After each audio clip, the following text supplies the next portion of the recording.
Be ready. 10 seconds to go.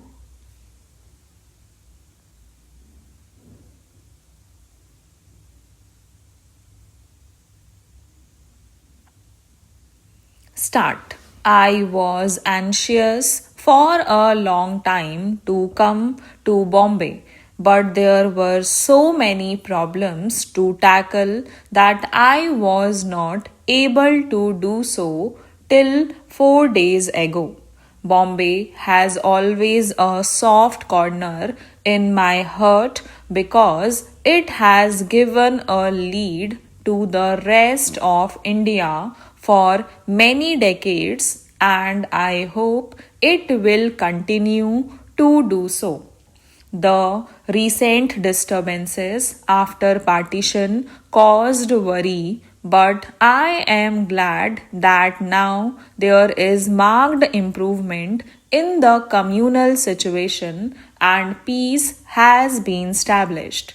Now that the country has achieved freedom, it is in our hands to make or mar our future, and therefore every effort should be made to make the nation happy and prosperous so that it might uplift itself and also rise in the estimation of the world.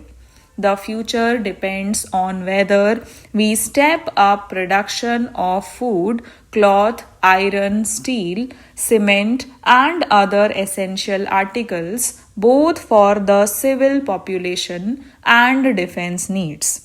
This is necessary not only for banishing hunger and disease from the country but also for consolidating for the freedom which we have won after so many years of struggle.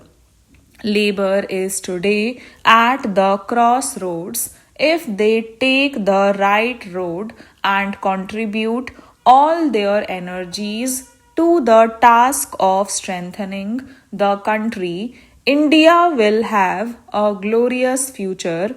But if they are misled and take the wrong road, they will go down into the ditch and it will lead everyone, labor as well as all others, to destruction and ruin. The workers should remember that they do not work only for their maintenance.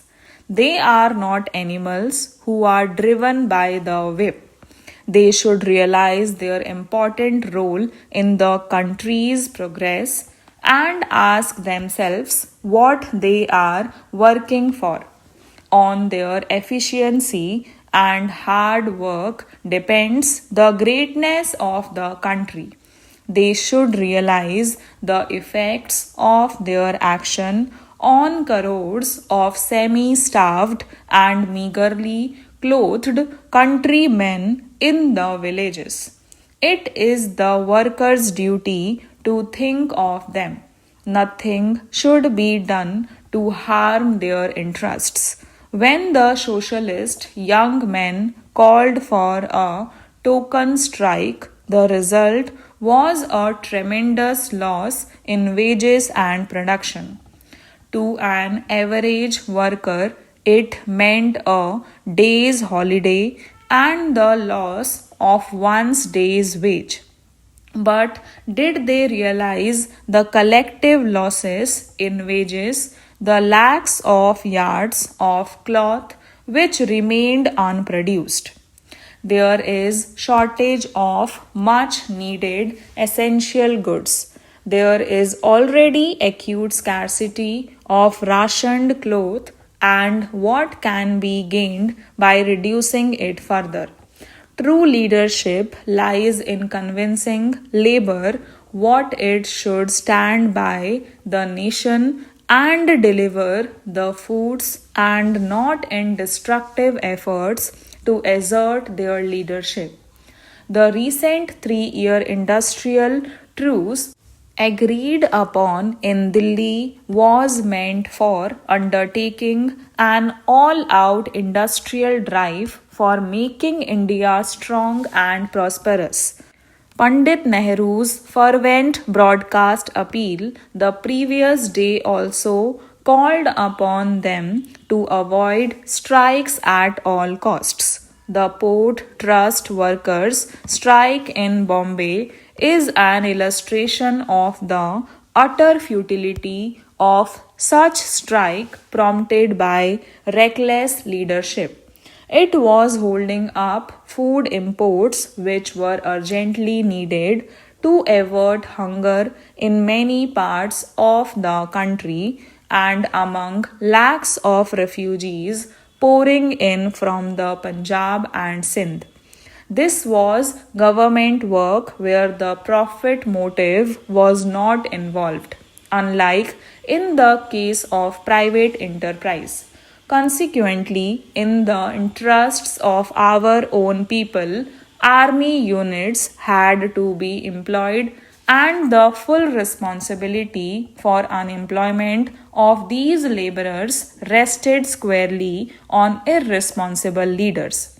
The workers must always keep before them the interests of crores of our countrymen and throw off the destructive leadership and muster strong support to the best interests of the country. If the socialists are bent upon snatching the leadership, there is no objection to handing it over to them. After all, our mission has been accomplished.